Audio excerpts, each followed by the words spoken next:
Episode 17, American Hammers TV. We have two guests tonight. Knoxville, Tennessee, from Knox Hammers. We have Joe and James. What's up, guys? How are we doing tonight, gentlemen? Doing good, man. We had a,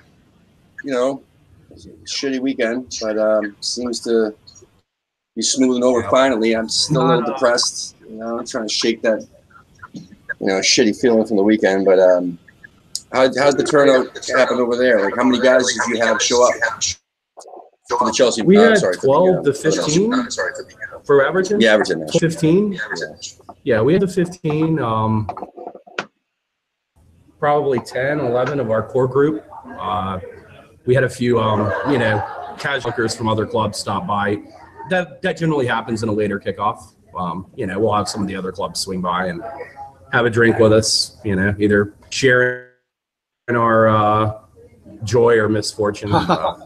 Misfortune as it happened to be this weekend. Yeah. 12 or 15. That's a good crowd. Is that so? That's pretty typically what you get. Typically, a 7:30 kickoff, it may be a few less. A dream scenario like that or a big match, it may be a bit more. I think we've had 20, 25, I want to say. Now, Arsenal 7:30 kickoff in January, we actually had Knox Schooners come down to the corner lounge, and there was a huge turnout even for a 7:30 match. That's great, and we won that one. Yeah. They did not like that part. The first half of the match, everyone kind of spent intermingling, and then got that goal in, and it was pretty much on from there. But we made the most of it. So I have an important question about Knoxville. Do you still have the Sun Sphere in Knoxville? Yeah. Oh, yeah. We incorporated it in our crowds. They'll never kill the Sun Sphere until it actually falls down itself. Yeah. Bart Simpson couldn't kill it. Yeah, that's. I was going to say it's one of the. Well, this is a beautiful marriage of Simpsons references, right? Because you have Nelson knocks over the Sun Sphere when they go to Knoxville, right, for the World's Fair that it already happened. But then many years later, there's an episode where Lisa has a boyfriend who's a West Ham supporter. So all things are found in The Simpsons in one way or another. Yeah, it all comes around. It all comes the 42 of life. So let's start with Joe. Joe, when did you become a Hammer? How did you become a Hammer? Well, I actually became a Hammer because of this gentleman right here. Okay, then, James, how'd you be that? And when? Yeah, I'd start with James on that one. My background, I was a casual, and I say casual, nonchalant football supporter. I started in 2002. Interestingly enough, and as embarrassing as it sounds, I started off following Leeds. That's respectable. I mean, it's Manchester United or, Yeah. No, never did that. I did that for a couple years. I watched Inter for a few years in the late 2000s. I started supporting West Ham in 2011. Was my first year. Is that when they got relegated, or we were down that year? Yeah, it was the relegation year. Correct. I was living in Asheville, North Carolina at the time. It was extremely difficult to find coverage of West Ham that first year. So it was definitely a tribulation. I was able to find a little Mexican eatery that had a bit of a dodgy satellite feed. And they would play Americas and Cruz Azul. And by a stroke of luck, I came down and we could occasionally get West Ham games. So that's where it started. They were a bit, I guess, shocked by my shenanigans, even though a new fan. They referred to me as El Martillo Loco, which is the crazy hammer. Yeah, there you go. That's awesome. So that's how it started, and the coverage was few and far between. Some weeks you'd go out, and it just wasn't happening. So the matches I did get to watch, I savored. Obviously, we got to watch the match at Wembley where we came up, where we beat Blackpool. Oh, God. My favorite. Tay scored that late goal, and the look of surprised natives was staggering as I ran around the bar screaming, "We're coming up." So that was exciting. Very exciting. My best day as a West Ham fan. Yeah. Anyway, go ahead. So I'm sorry. So Joe, then when did he convince you to become a Hammer? He actually didn't convince me at all. So 2 years ago, Champions League final, we go to a pub to watch the game, and there's a big group of us from all different clubs in Knoxville. And I knew a couple guys already. I go around and say, if you buy me a beer, I will support your club. Had no affiliation, never watched BPL. Funny enough, that entire match, nobody buys me a beer at all.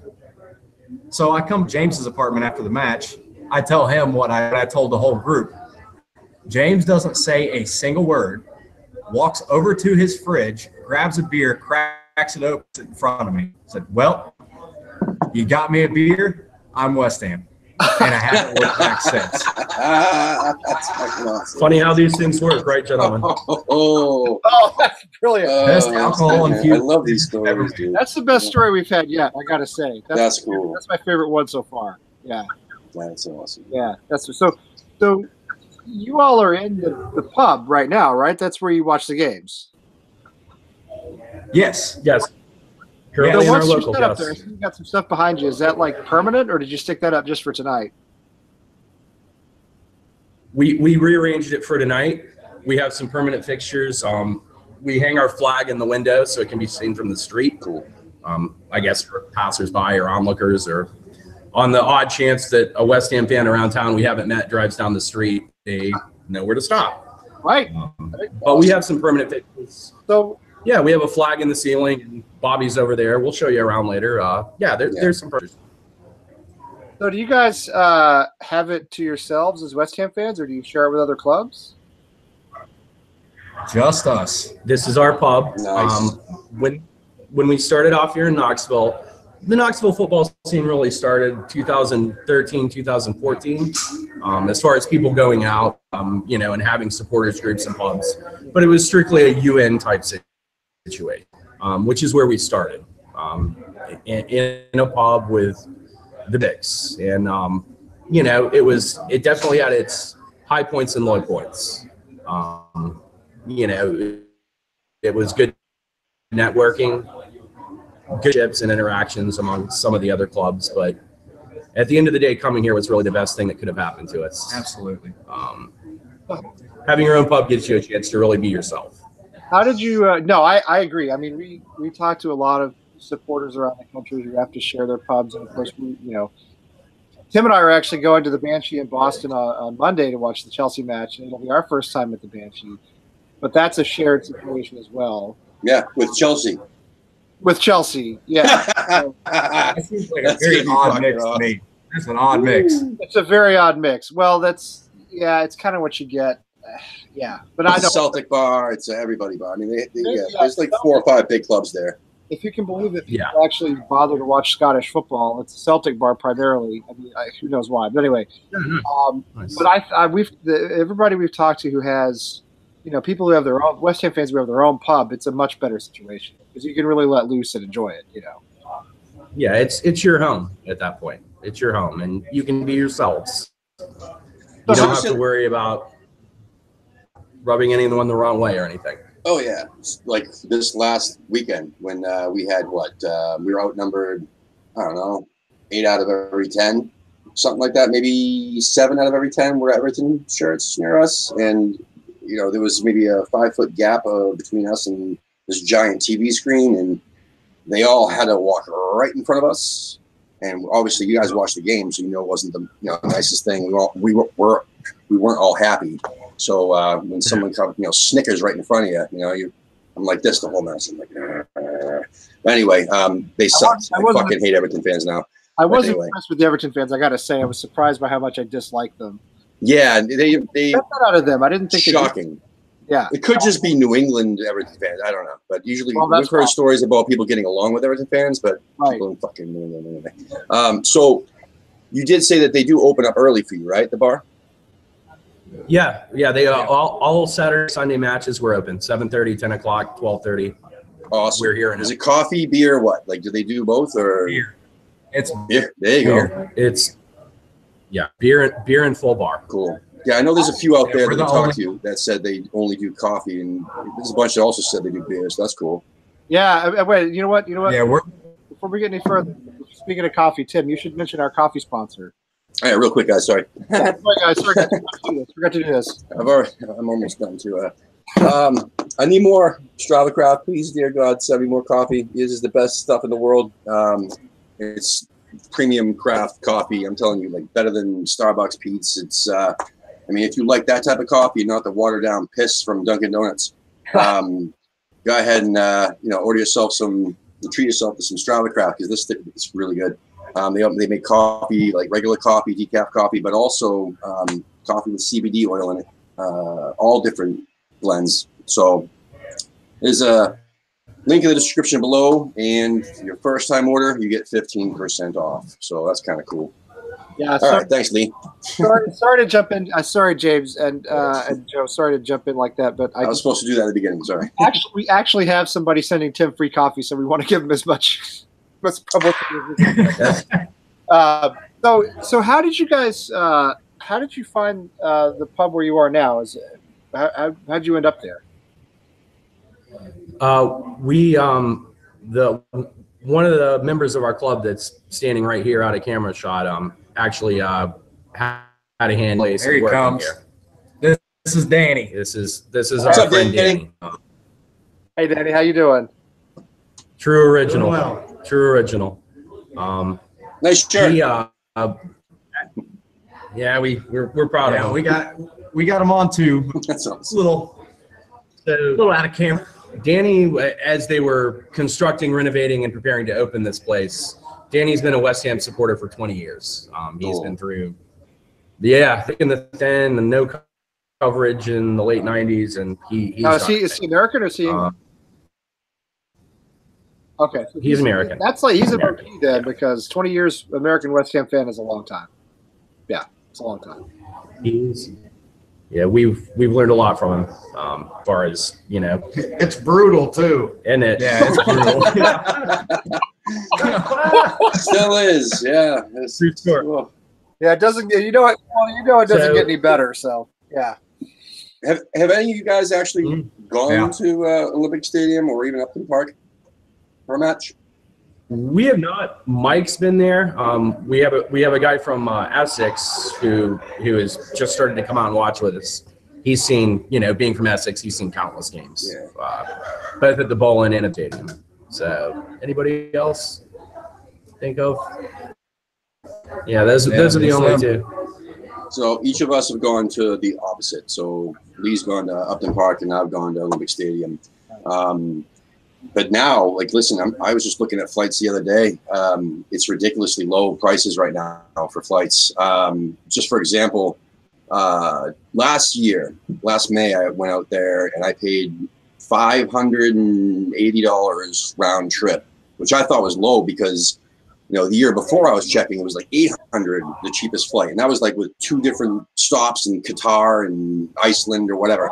I'm talking last year I flew nonstop for $500-something. Right now, the same airline, same flight, same everything, nonstop, round trip, $371. Yeah. Wow. That's ridiculously low. So I don't know what it would be from Knoxville or something like that. You guys would have to go to New York, or you have to make a stop somewhere. Yeah, but I'm pretty sure it's not going to be that expensive. Yeah, I looked a few years back. I was going to go the last season at the Bowl, and the cheapest tickets we could find were $600 out of Baltimore. So, that's so a great if you price. think that now, which is probably, if you check again, it's probably significantly cheaper. So But just keep that in mind. You know what I'm saying? Because a lot of people stop looking because it's been so friggin' expensive. Brexit could be our friend too, because if the pound really does tank after Brexit, if and when that happens, that could work to our advantage. We'd actually go over there, and we wouldn't be spending more than the dollar every time we spend the pound. So, I'm hoping for a nice clean break, clean break for our purposes, But no, so okay. So I'm sorry, I got a little sidetracked. So you guys, That's all. they were renovating the pub. Is that right? And then you how'd you get up there? The pub had been closed for years. Oh. It was purchased by the new owners, and they were renovating and basically giving it a facelift. Danny was here. They had hired him on to work here. He was helping with the renovations and whatnot, and was approached by the owner. Which we'd like to have a sports club here. We know that you're a West Ham supporter. They had known Danny for quite a few years. Danny had just met us, and I guess that was the intermediary. Would you like to have, the club that you support, your friends, come out and make this their pub? And we went through all the channels, and it all worked out. They came to you. They came to you, then. Yeah. That's cool. Yeah, we had to do zero searching, and that's extremely rare.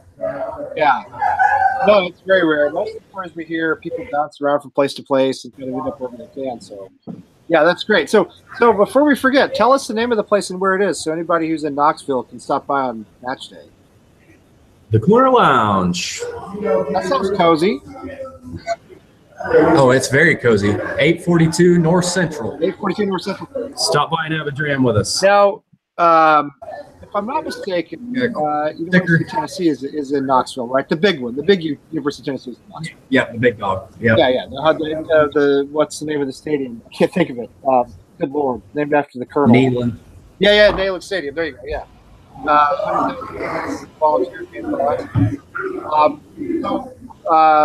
Your pub, are there a lot of college kids who hang around the pub, or is it mainly for a more mature audience? In the town, yes, but at this pub, we really don't get a lot of that. It's really not their scene, and we're kind of fine with that. No, I would. When we started this, we wanted to be, if you're in college, fine, but this is we attract a different crowd, both within the club and at the pub. So that's a good thing. Do the University of Tennessee kids, do they watch soccer at all? Do you ever get them dropping by being curious about it? I'd say within the Knoxville football community, yes, but within Knox Hammers, not so much. I think only one or two of us maybe follow UT. So it's an untapped market, but at the same time, it's we could reach into it, but most of the kids are going to 80 the second they can. They're out as soon as they graduate. So we might want to, if we're for a season or two, and then everybody else is like. Another thing that I've noticed is a lot of people here who enjoy University of Tennessee, they're from here. Right. Most of the people in our club are transplants. They're not from here. So are you all natives, or are you all from somewhere else? All of us are. Is anyone born here? I think I was born in Knoxville, but my entire family's from. Halfway from Knoxville.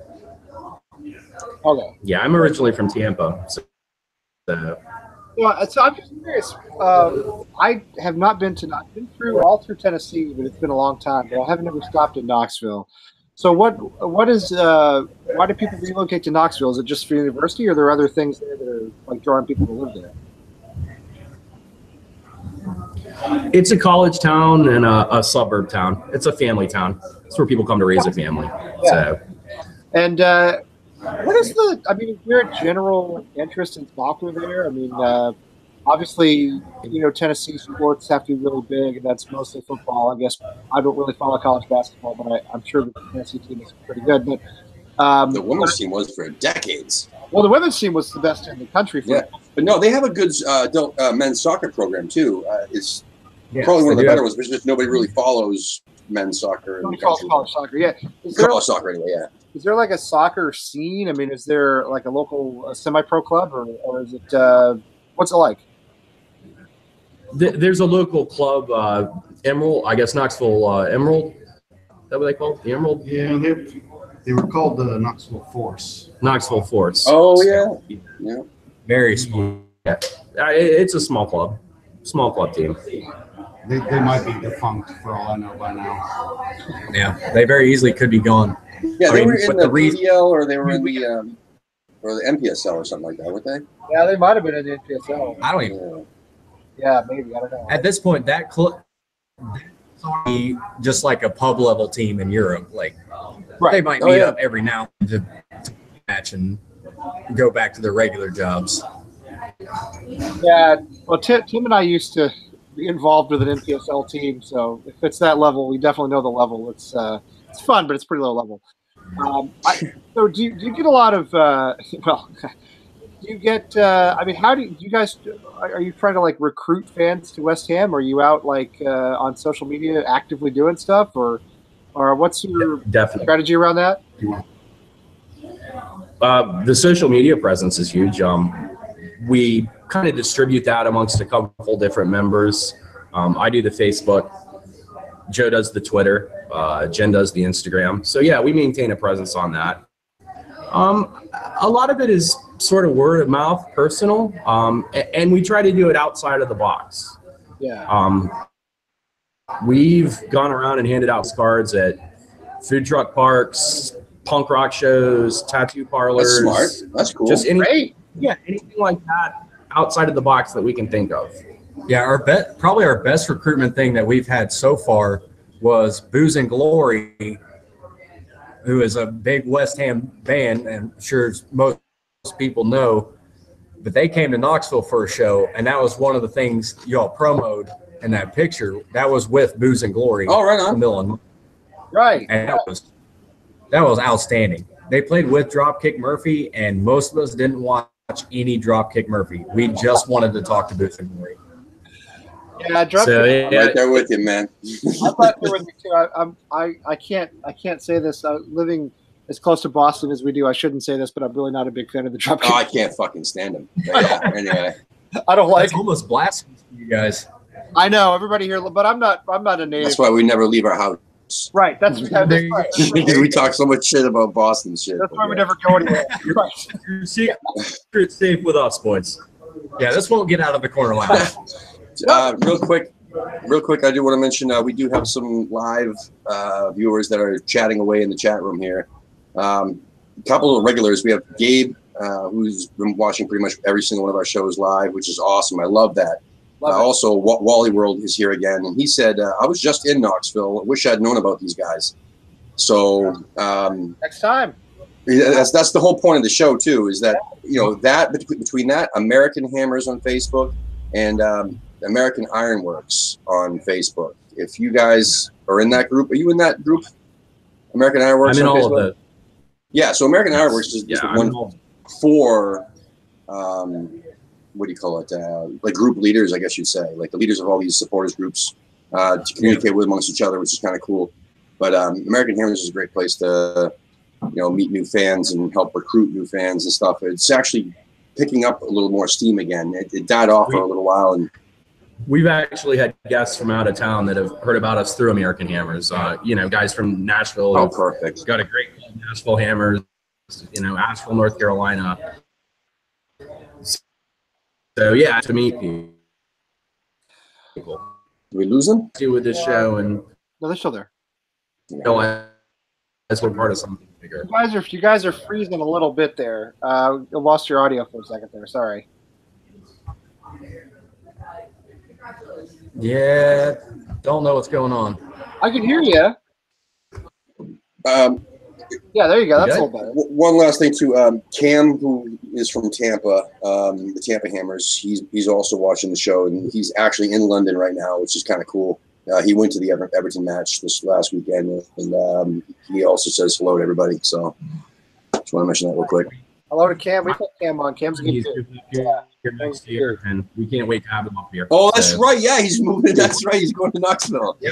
That's Oh, fucking right. right. Yeah, we're excited to have him with us. Yeah, We're at another top boy from Another another top town boy. into Knoxville. can't beat it. Well, I'm originally That's from cool. Tampa, so right away there's a connection.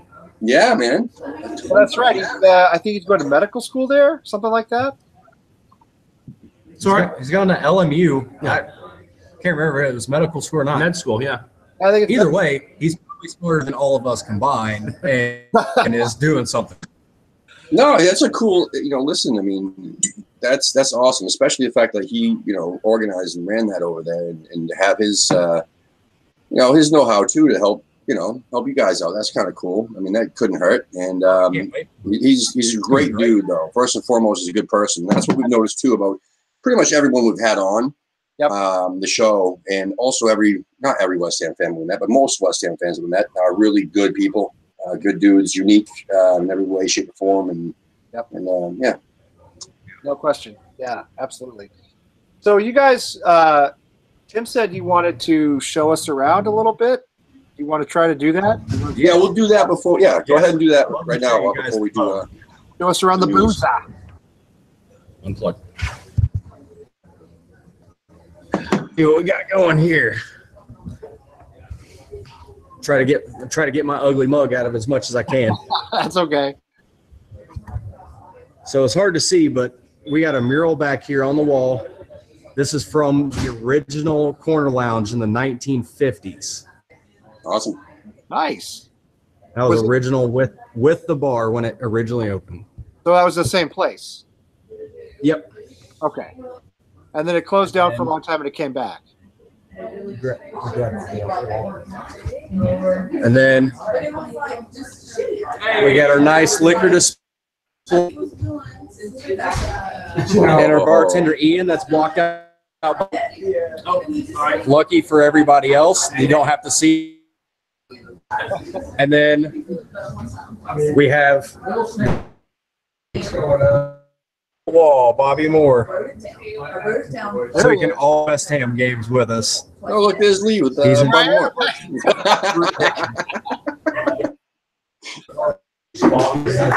And then we got the ceiling here. We got a West Ham flag on the ceiling in the rafters. Oh, that's brilliant. I love it. And we saw Bobby Moore there, too. I think your audio is cut out, but everybody knows it's Bobby Moore lifting the World Cup, so yeah. Yeah. Oh, yeah. That's awesome. That's awesome. And the owner of the place, he's cool with this, right? He's like, he loves it? Oh, yeah. He's now West Ham. We converted him. Nice. Did you all manage to get any? Did your outreach work when you went out to the punk rock shows and the food trucks? Did anybody come in based on that?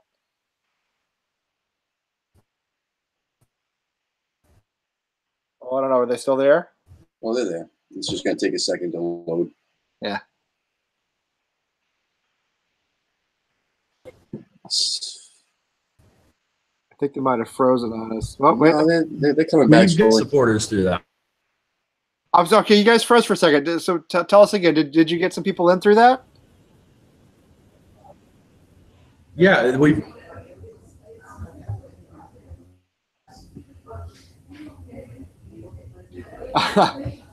Yes, we got people in through that. We met a couple. Not too long.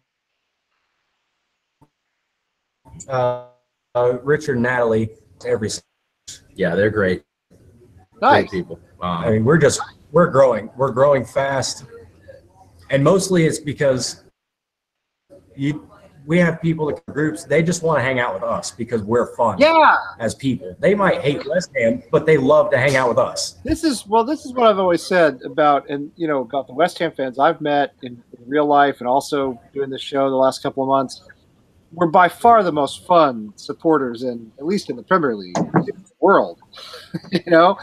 We have the best sense of humor, and I've always said that when you meet a West Ham fan, you're meeting somebody with character, because it's not a glory hunter, it's not a bandwagon fan.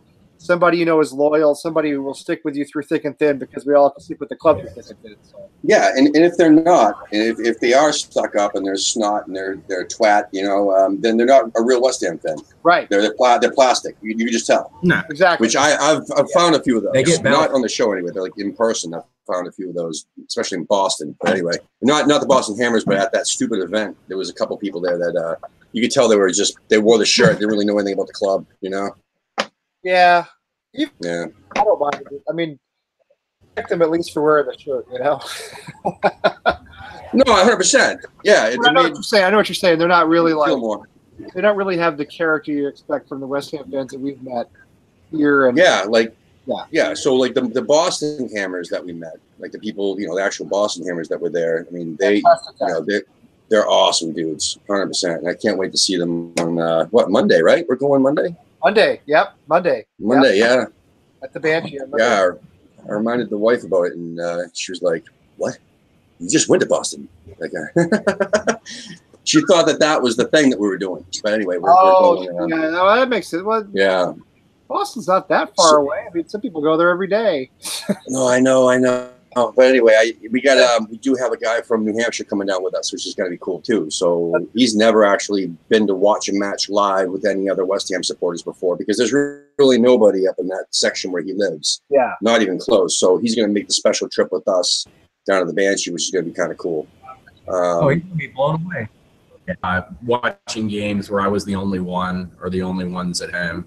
If you get a group of us together, even if it's 2, 3, and like you say, they're good people. There's nothing like it. It's exponentially better. Oh, absolutely. Exponentially. Yeah, I mean, that's why we try to encourage people to, start supporters groups or be in supporters groups. Which, again, we talk about this a lot. I coach my son's soccer team in the fall and the spring, and his games are Saturdays at 10. So I miss a lot of games live. I end up watching replays of games. But, as you said, when I do get to watch a live match, it's so much better to be at least with somebody else, Mm-hmm.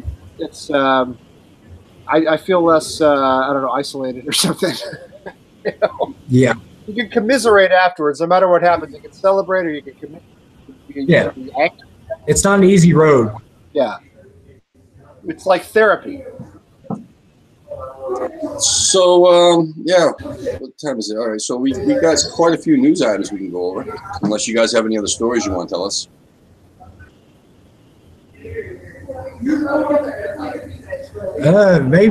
Maybe some of those stories are not for the first round of being on the show. All right. That's fair. Touche. Yeah, cool. So how immersed are you in like the academy? Did you guys follow anything at all? Or did you follow when it comes down to the academy? You heard of any of these players? I'm sorry? So the West Ham Academy players. Yeah. I'm excited about Andre Silva. Cool. Andre Silva. Yeah. Yeah, that's a guy I'd like to see hit the pitch more often, especially with our striker issues. Oh, 100%. And Jack Carlson just came out with, we retweeted it. It was a quote saying that, and I heard this in person when I was there last May.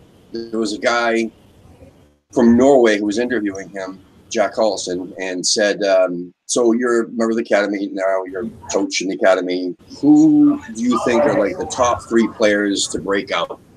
And he had mentioned Nathan Holland as his absolute number 1. And then he said, Ben Johnson and somebody else. Now, this is last year. This is before Ben Johnson had his, debut with us.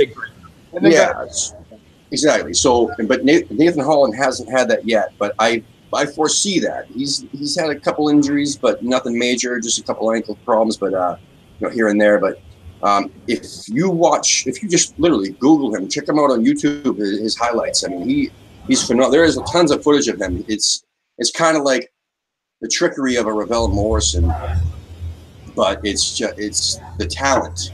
But he's actually got a good head on his shoulders, a good attitude. Hopefully without the attitude of Ravel Morrison, yeah. Exactly. So it's night and day, but this is like what we wanted from Ravel back in the day. But anyway, I'm really looking forward to that. And yeah, Josh Cullen's had nothing but a really good season with Charlton. It's been with Pellegrini. Isn't it exciting that you get to see these guys there? No, 100%. Yeah. And last year, did you think that we'd be seeing Declan Rice this much? Yes, but as a center half. Yeah. As a center half. Yeah, and I see him as a defender. Yeah, but we've been high on Declan Rice since day one. As soon as he hit the pitch, we've been high on him. Declan? And yeah, and he's been nothing but amazing at defensive mid. Yeah. Yeah. And that's what we didn't predict. We thought he'd be a standout center back for the future. That makes sense. Yeah, well, he's going to into Stamford Bridge on Monday, the club that told him he wasn't good enough. So I'm expecting a really solid performance from him, and he always puts in a shift anyway. The question is, who else is going to show up? As always, who else is going to show up? This club can nick a result at the Bridge, but not with the lineup and attitude that we saw via Everton. I'm going to leave it at that.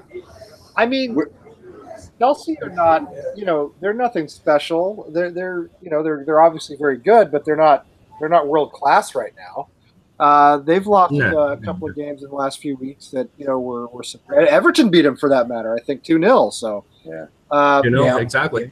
So they're vulnerable. We always play well against them. Oddly enough, we drew with them 0-0 earlier in the season.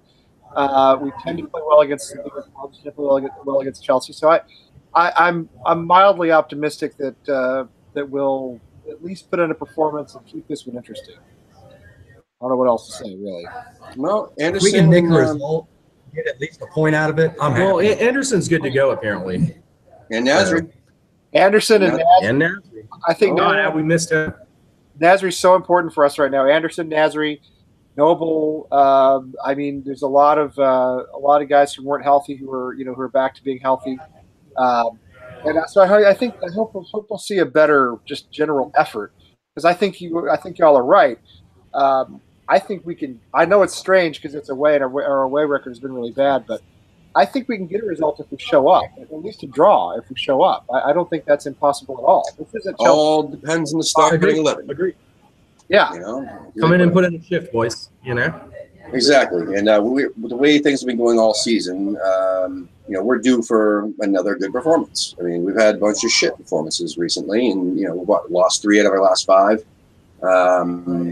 So yeah, we're pretty much due. And this is the type of match that we would. This is the type of team that we would actually put a good shift in. Look at Man United. When we played Chelsea last season, that was the turning point of our year. Yeah, you could see the West Ham being in relegation mode.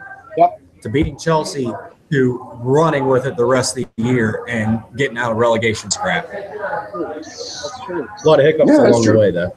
Hiccups along the way, but we didn't get relegated, so I'll take it. Yeah, man.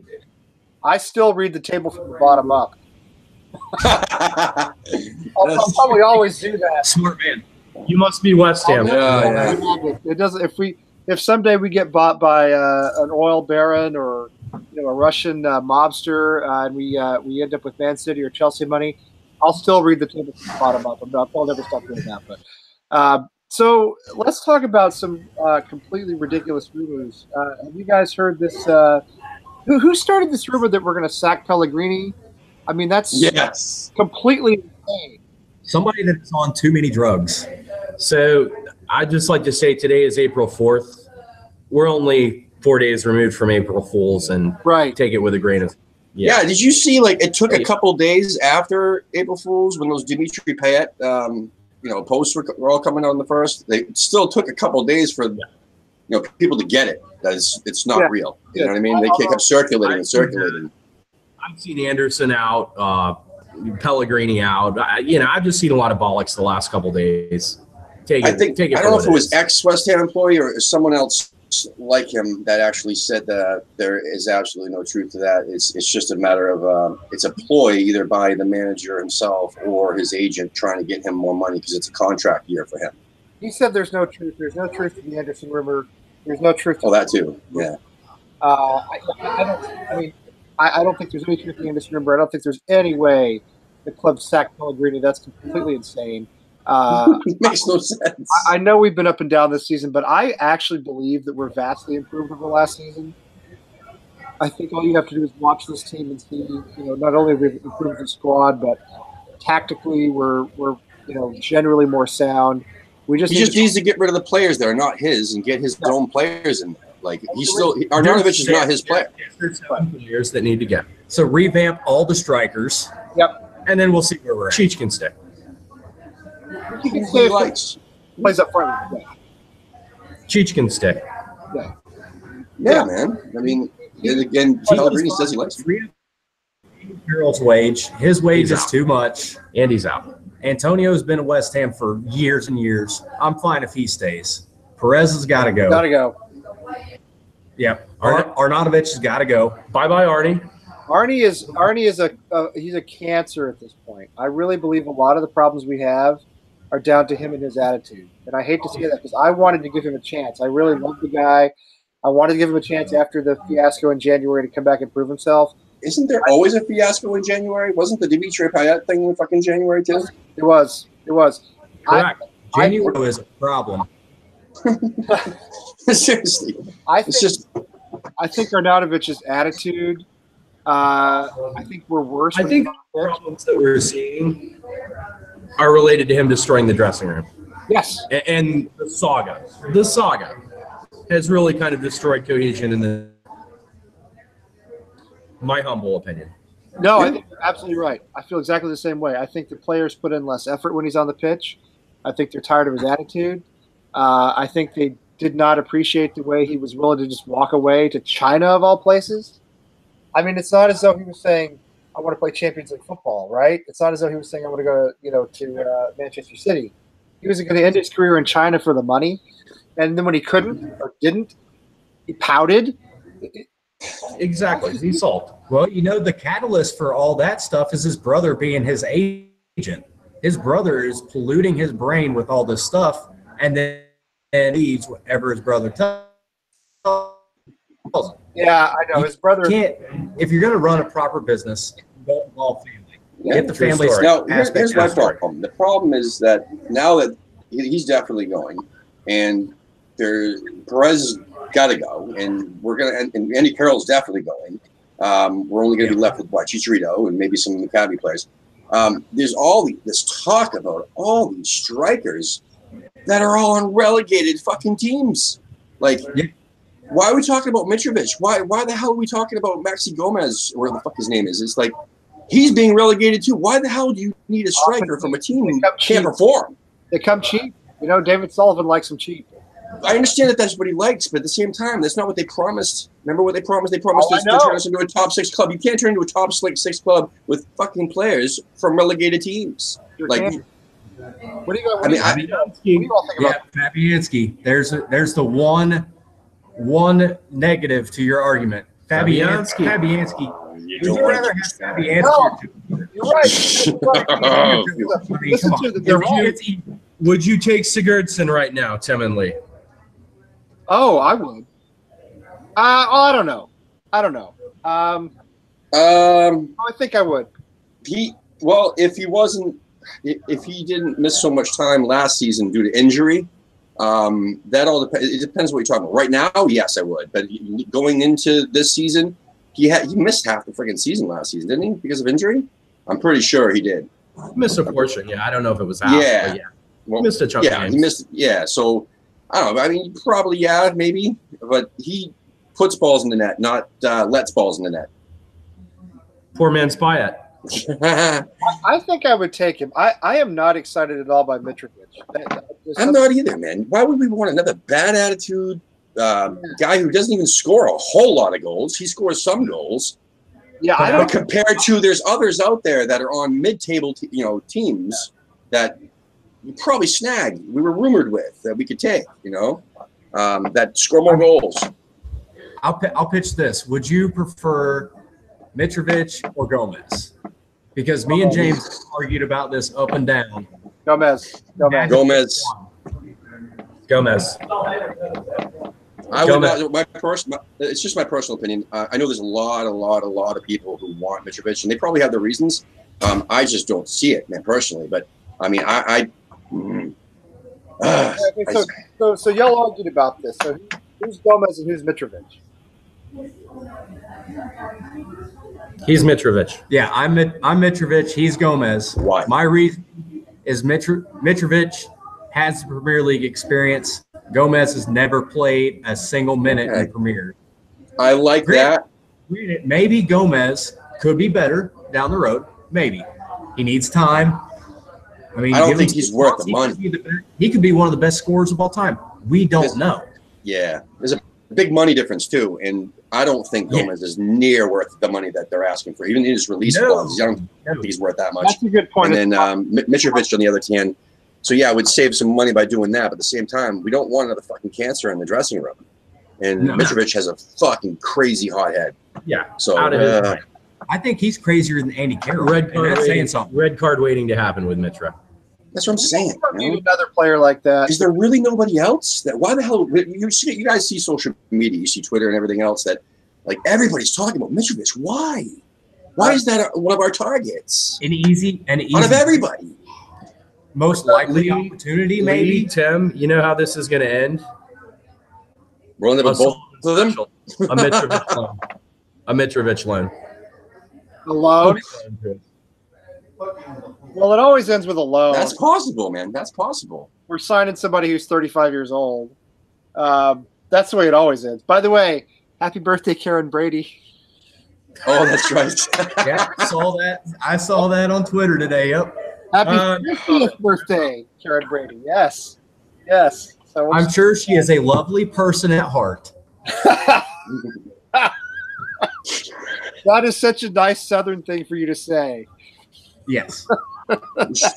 Anybody recognize the picture right there in the middle? We were going to talk about that later, man. That's funny you mentioned that. Bring it up. Mention it. Let's bring it up. So, Bubbles. That's Paul Colburn, right? Yeah. Yeah. Poor guy, man. There's a bunch of his videos circulating. If you haven't found him on Facebook, I mean, he'll add you too. I mean, I don't know if he's anywhere else on social media, but he's asking that everybody goes ahead and joins Hammers United. You can literally just check out hammersunited.com, or if you're on Facebook, check out, just Hammers United. It's the only group called Hammers United on there, and you'll recognize it. And please join the movement here. He's a hero. Yeah, they basically what he's saying is they treat the club is treating the supporters like garbage. I mean, they should be treating them a lot better than they have been, and he's just trying to raise some awareness on that, especially. But I don't know if you guys want to add anything on that. The damn near riot last year in the stands, where all the fans right by the owner's box are just screaming. Yeah, that was Burnley. Yep. I mean, there's a problem right there. The fans will tell you when there's an issue, but they don't listen. Well, that issue had been building. Building. Yeah, you mean the 7 months of relegation scrap? Yeah, that gets people frustrated. And then what happened after? Listen, I mean, riots are effective. All right, I'm not going to make a moral judgment about it, but are they effective? Yeah, because what happens after Burnley? What happens after that? We struggled with relegation all last season. The board actually put some money into the club. I mean, not a massive amount, but more than we'd had in a long time, and we got some decent players. And then look, I know the last few weeks have been disappointing. Everton particularly was extremely disappointing, but this is a better squad than we had last season. Agreed. On paper, it's top 6. On paper, it is. Yeah. And without injuries, it's top 6. Yeah, without injuries, top 4. Jackie Wilshere is not helping that, so top 8. But so Wolves have been playing. We can at least qualify for Europa. Wolves are shocking. But look at what Wolves are doing. Look at what Wolves are doing. Why not us? Wolves have a lot of money too. Wolves. That's a club that's got some money in it. But yes, but they invested properly is the key, man. They knew what they were doing. It's not. They weren't just throwing it. I mean, they made smart signings thanks to the help of some agents and stuff like that. But I won't say these. Anyway. It's another video. Anyway, but no, what they're doing is awesome. It's great for the fans, and it's what we should be doing. It is what it is. We should be doing the same thing. Well, and look at Leicester. I know their chairman died in that terrible helicopter crash after our match against them earlier this season in Leicester. But look at the way they treat the fans. I mean, they hand out donuts for early games. They feed everybody lunches. I mean, they make gestures. You know what I mean? They make gestures to show that they appreciate the fans. This West Ham board thinks of fans as customers and not fans, and it's not commodities. We're commodities to them. Yep. We're a commodity. Yes. We're a commodity. And listen, it trickles into the American fan base as well. We've talked about this on the show a lot. Tottenham send their American fans signed shirts. They send them photos and balls and stuff and things to put up in their pubs. I mean, the Tottenham group here in Boston is fairly large, and they get a lot of personal sort of communications from the club, and never get anything. And it shouldn't be hard for us to do that. I mean, it shouldn't be hard for us to even me and Lee, meaning like, you know, our show or even the American West Ham podcast or those guys or whatever. It shouldn't be, or any of the heads of the supporters groups. It shouldn't be as difficult as it is to communicate with them, Right? Like the club. No. I'm not saying Karren Brady herself, but just the club. No, but Yeah, the I club, mean, you the know, only it's- way you're going to get like that kind of gear, like the bigger groups get, is if you get that gear from that bigger group. Not even the. Oh yeah, and pay fucking $20 for shipping for one item. This is a story when we signed Chicharito in Mexico. How many kids would love a Chicharito jersey? all of them. Can they go to the local mall, bodega, whatever, and get a Chicharito jersey? No, they can only get it from the club store. Right. It's ridiculous. That is well true. I can go to Dick's Sporting Goods in Nashua, and I mean, I'm not going to do this, but I can buy a Chelsea shirt. I can buy a Manchester United shirt at Dick's Sporting Goods. I can buy, well, it's not just that. I mean, it's, you know, there are other clubs that recognize the size of the fan base here in the U.S., and, you know, they cultivate that. I mean, again, they just send gear. They send letters. They send, you know, some like appreciation, some, tokens of appreciation, saying, "Hey, thanks for being fans." I mean, it's hard. You know, we should have, not just us, not just here on this show, but all American West Ham fans should have more access to the club. And honestly, I mean, they should be coming to us and saying, "Hey, what can we do for you?" You know? Yeah, because especially you two, because all you're doing is promoting the club in the United States and trying to grow it all around. Right. I mean, it's not about the free stuff. It's about the Right. respect and the courtesy of understanding we are trying to help you as a club If by they growing give us free stuff, you're totally right. If they never give us free stuff, I wouldn't care. I'm more interested in having them say, "Can we get interviews for you? Can we give you access to people?" You know, we've tried to have a couple of the women's players on, and you know they have to go through their PR contacts at West Ham before they can talk to us, because the women's team is a very serious thing now. Yeah, the players themselves have already agreed to do it, but they can't. They can't do it because They can't. They're on hold due to the media coordinator, or whatever they call it. blacks at West Ham won't let them do it. So at least that's our understanding.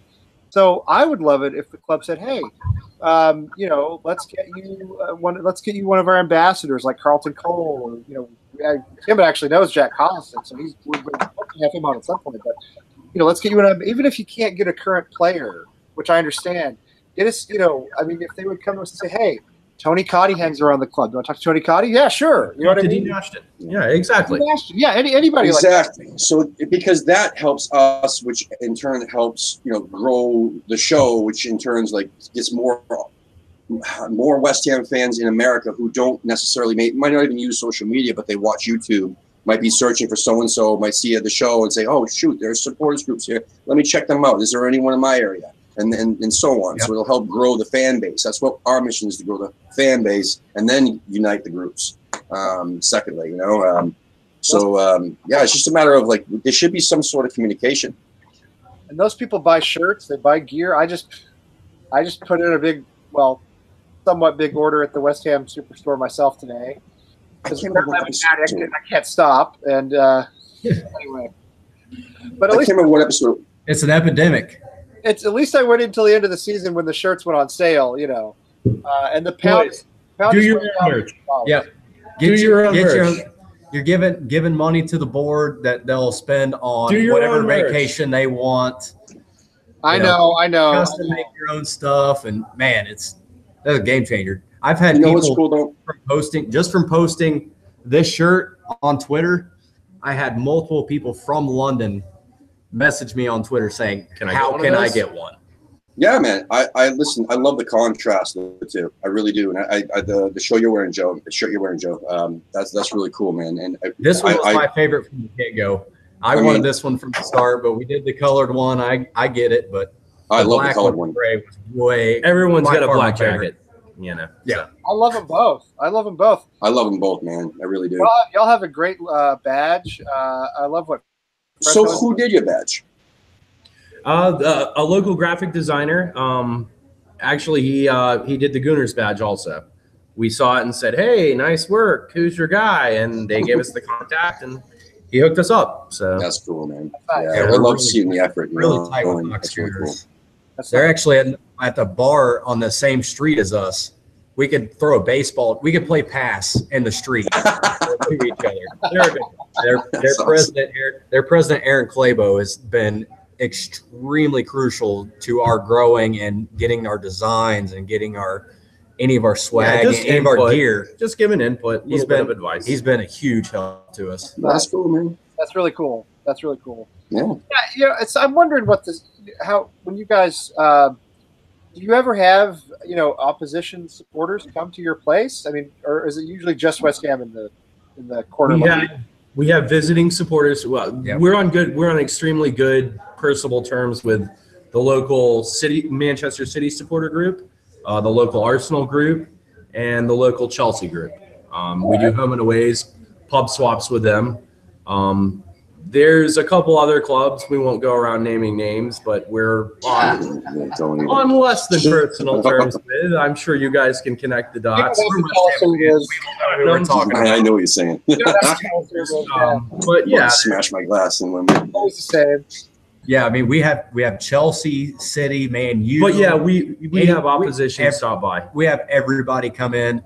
People will come in just to watch the game with us.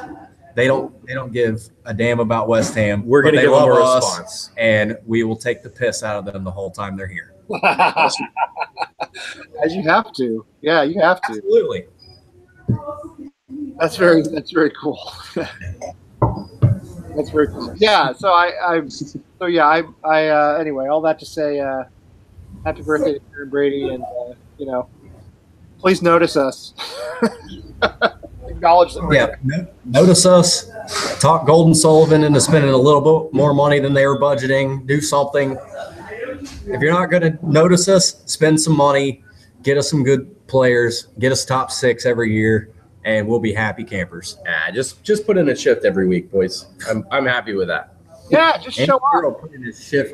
Yeah, at some point, put in a shift. We'll take the result, whatever it is at that point. Make it competitive, right? Yeah. No, I mean, don't embarrass us. We went to that thing in Boston on Saturday, the big Premier League morning NBC Sports show on Saturday, and it was just, I mean, the other West Ham supporters were great, but the team, the players, and Pellegrini both, frankly, they just embarrassed us. It was horrible. Well, yeah. Everton did that first goal off the corner in everyone's head. We've seen it so many times throughout the years. Concede an early goal. Yeah, that's it. You know right away. So. And for some reason, we've done a lot of that this season. One of the criticisms I have of Pellegrini, even though I do like him and have faith in him, is that we don't start matches well. We play poorly in the first 10 or 15 minutes. And even in games we've won, like Fulham, when Chicharito scored with his hand, we gave the first goal up in that game really early. Huddersfield a couple weeks ago, we were atrocious, the first 71 minutes. That's right. And, we could go on. We could go on. We don't have enough time in the day to say how many times West Ham has pulled a West Ham. Don't dig a hole. Right. Which is why I have a little bit of confidence for Monday, because the West Ham thing they could do would be to win this game away against Chelsea, against all predictions and all expectations. And the most West Ham way to do is later this month when we beat Tottenham. Oh, please, yes. Remember, did you all see the Declan Rice interview where he said, "Remember the last time we were at Wembley?" He said, "Yeah, we beat Tottenham." I was like, "That's West Ham." They need to christen the new stadium. That's what they need. Oh, I would love to make them in that toilet seat. I would love to ruin that for them. Absolutely. It's at the right point in the year. Historically, we play Tottenham late. They've got a table position or something like that on the line. Historically, the last 2 or 3 seasons, we've done, not last year, but the 2 seasons before that. I mean, we've beaten them late in the year. We all have a party when Tottenham F's it up. True story. Well, greatest, I mean, one of my greatest moments as a West Ham fan was when, in the Payet season, when they came into the Boleyn and they could have gone top. if they'd beaten us, and we beat them. What did we beat them 1-0, I think. No, Antonio goal. Yeah, Antonio. Yeah, that was. No. And they ended up finishing third in a 2-horse race. that was we've got a few stories about that. Yeah, that's. We all managed to finish behind Arsenal. It was like all you had to do was only lose to Newcastle by 4 goals, and you go out and lose 5-0. Right. Spurs going Spurs, boys. As crap as we can be, and I know West Ham can be crap. Believe me, we all know that. I don't know. It's still better than being Tottenham. Good Lord. Yeah. True story. So I guess we're all waiting on the press conference that Pellegrini usually does before the upcoming match to hear about any injury news. But as far as we know, like you said before, Nasri is back and Anderson should be back too, and Noble, because of the death in the family, should be back too. But I haven't heard any news about anybody picking up Knox. What's the news on Balbuena? I mean, he's been on the bench. He hasn't seen time. It's weird, but I would love to see Balbuena back in for. Oh yeah, I agree. He's been solid. He's done his job, but Balbuena is 10 Fabianski needs that. I mean, we need that. He's a better player. And I think I love Issa Diop. I really do. But I think he looks tired. I think he would benefit from partnering with Balbuena again, because I thought they had a good partnership. And I think Balbuena is a better partner than Ogbonna, who again has been solid. But Balbuena is a better player altogether. I think he's a little more of a field marshal. I think he's a little more the general. Well, right, he's the general, right? Exactly, yeah. After rewatching the last few matches, it was actually Diop that sucked so bad he made Ogbonna actually look good. We were talking about this. We were saying, "Oh, well, Ogbonna hasn't been playing bad as of late." Well, it's because Diop's been playing such shit football that it makes Ogbonna look that much better. He's tired. He's one of the few players who hasn't been injured. He's coming from a lower standard of football in France, and I think he's just getting fatigued. He's still young. He's learning. Yeah. I love him, and he's played some great stuff for us, and I really do love him. I'm seeing some fatigue with him, that's all. And I think we need a solid central defense partnership back there. And PSG can't have him. That's all I know. PSG can't have him. I don't care if he's French. Go to hell, PSG. He's ours. They're not going to buy him anyway. I mean, they have maybe not for a couple of years. Maybe not for a couple of years. I hate PSG. I lived in Paris for about 5 years. I support a club in France called Saint-Etienne, and I used to go to PSG. I went to a few matches there when I lived there. Man, you talk about bandwagon fans. I mean, nobody cared about PSG when I lived there. Now everybody's a fan. So, but they've got so much money. They'll skip right over a guy like Issa Diop. They'll go buy somebody from a bigger, more renowned club. But I don't know. We'll see.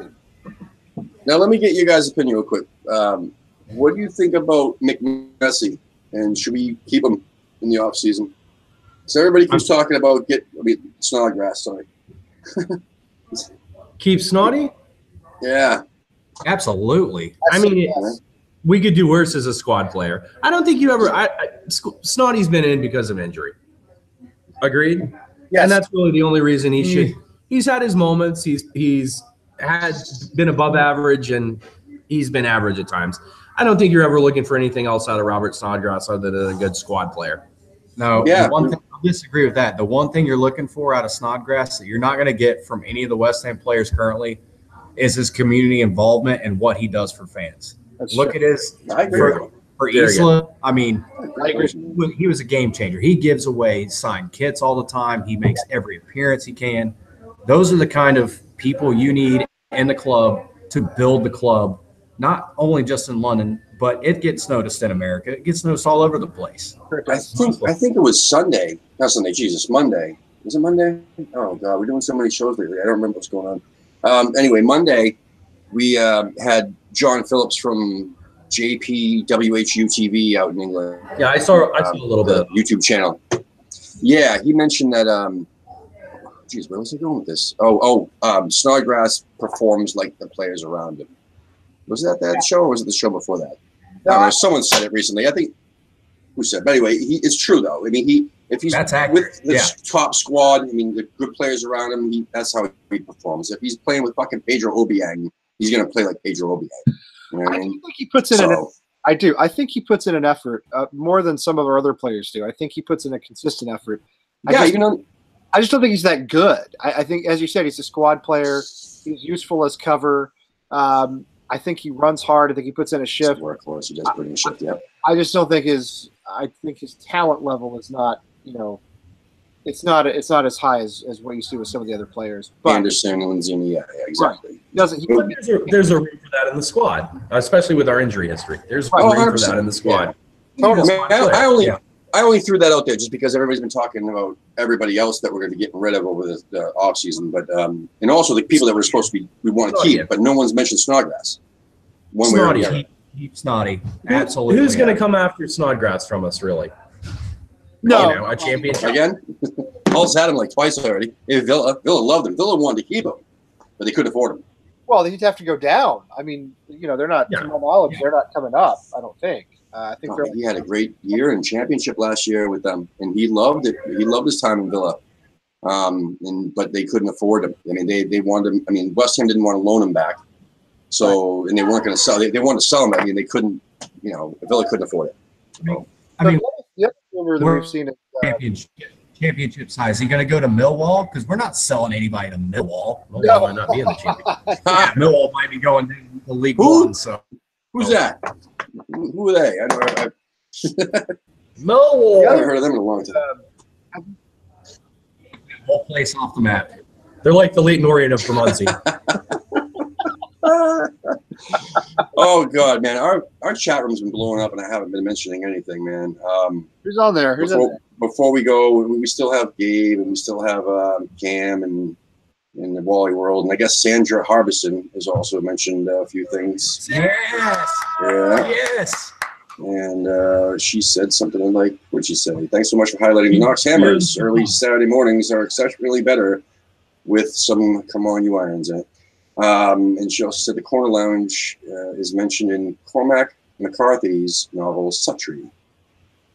Oh, okay. Yes. Yeah. That is one of the co-owner's wives or wife. Oh, co-owner's cool. wife. And Gabe. He's Mormon.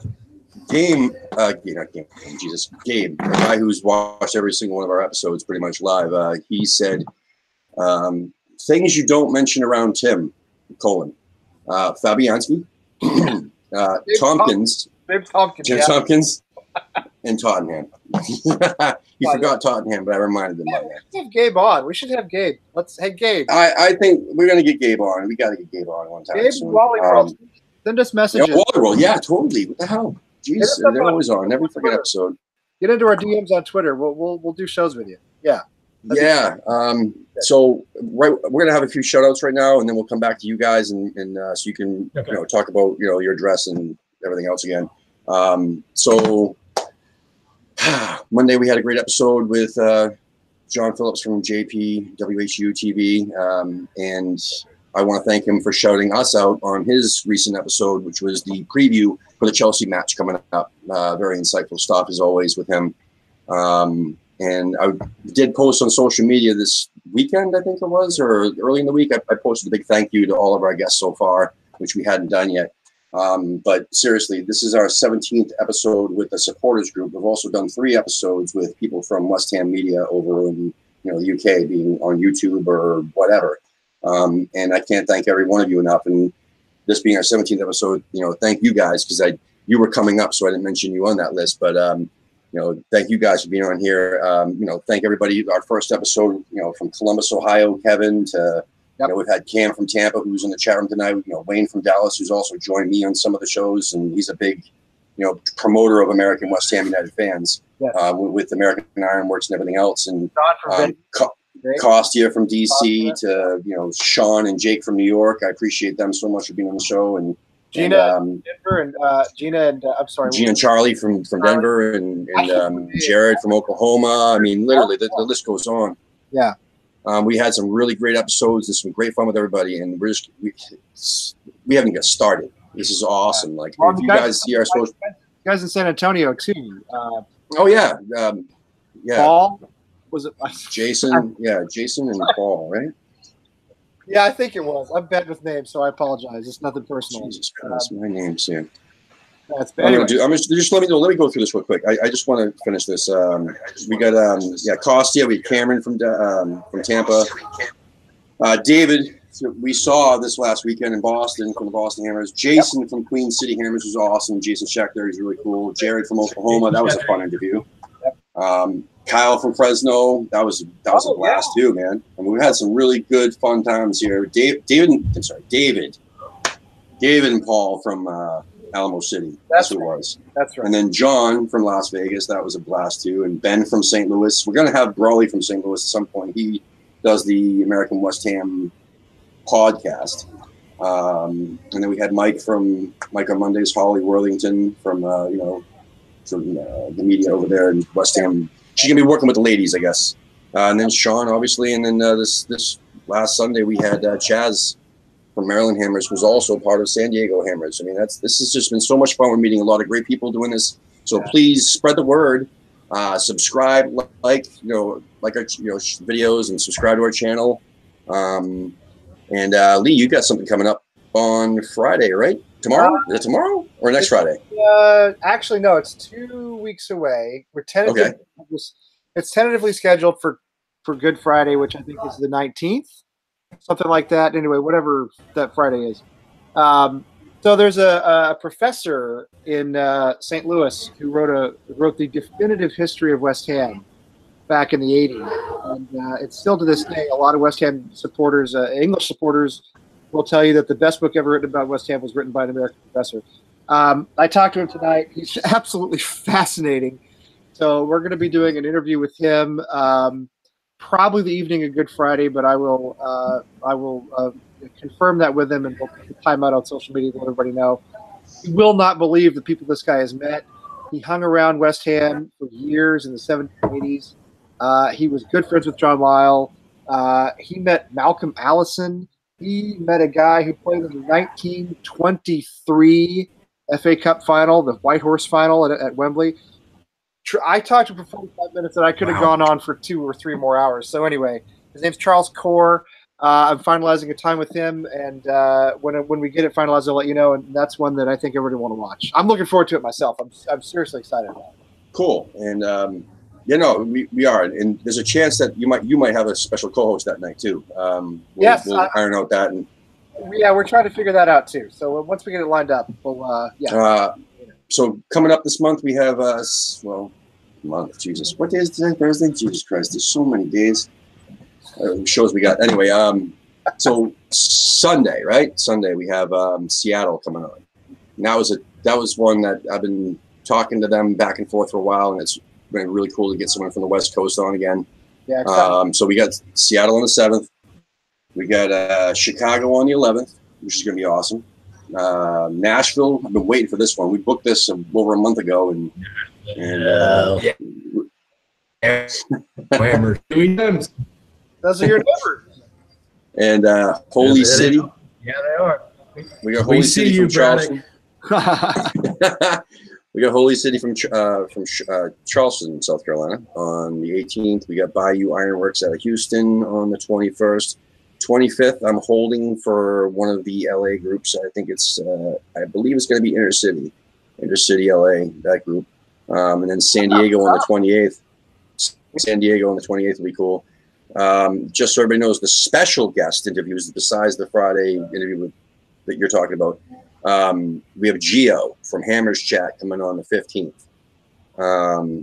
Now, I just got a new job today, and I don't know how many more Mondays I'm going to be able to do. So that said, we might have to move the Nick from Crossed Hammers interview, because that was scheduled for a Monday. And just like Lee wants to be there, I want to be there too. So we might push it a day early on a Sunday or something. Yeah, we missed that one. We got to be on that one. Everybody's got to watch that one. Yeah, that's crazy. Yeah, and he's awesome. And I'm looking forward to meeting him. Yeah. So that's the other special one we have this month. We're also trying to hammer down a date with Nikki from West Ham Fan TV. He says he's going to do the show. It's just a matter of picking a date and time that works for everybody. It's tricky with the UK interviews because of the time difference and such. But we're working it out. So anyway, a lot of exciting stuff going on. We've already had a lot of exciting stuff happen. So like I said before, please spread the word and follow us on we're all over social media. I run the Instagram, Lee runs the Twitter, and we both tap into Facebook too. And but yeah, keep spreading the word. So gentlemen, before we leave, you want to let us know the name and the address of your bar again, or any other shout outs you have. Yeah, we are the Corner Lounge. It's 842 Street, Knoxville. Come out and see us any match day, anytime. Shout out to our good friends over at Knox Gooners, Aaron Claybo, the president, on U Irons. All right. All right. Anything else, Dad? Anything else, Lee? No, I just want to thank James and Joe for being here. Again, I really appreciate it. Love the stories. Love the accents. I'm from I'm from Texas myself. So. And ours aren't even that bad. No, they're not. They're great. They're great. No, they're very pleasing to the ear after hearing a lot of Bostonian. Oh God! During the day. I mean, we can hick it up for you real quick if that'll help. Yeah, I know the feeling. I do the same thing. No, but seriously, thanks for being on. You guys. Yeah, thank you guys for coming on, and you know how we're gonna do this. Guys. We've been so on to us. Thank you for having us. We'll do it again. Anytime, man. We'll definitely do it again. So once we run out of the different sports groups, Absolutely, we're definitely gonna have you guys back on and everybody else. So that'll be fun. That said, stick around, guys, for 1 second while we go off the air. But come on, you Irons. Come on, you.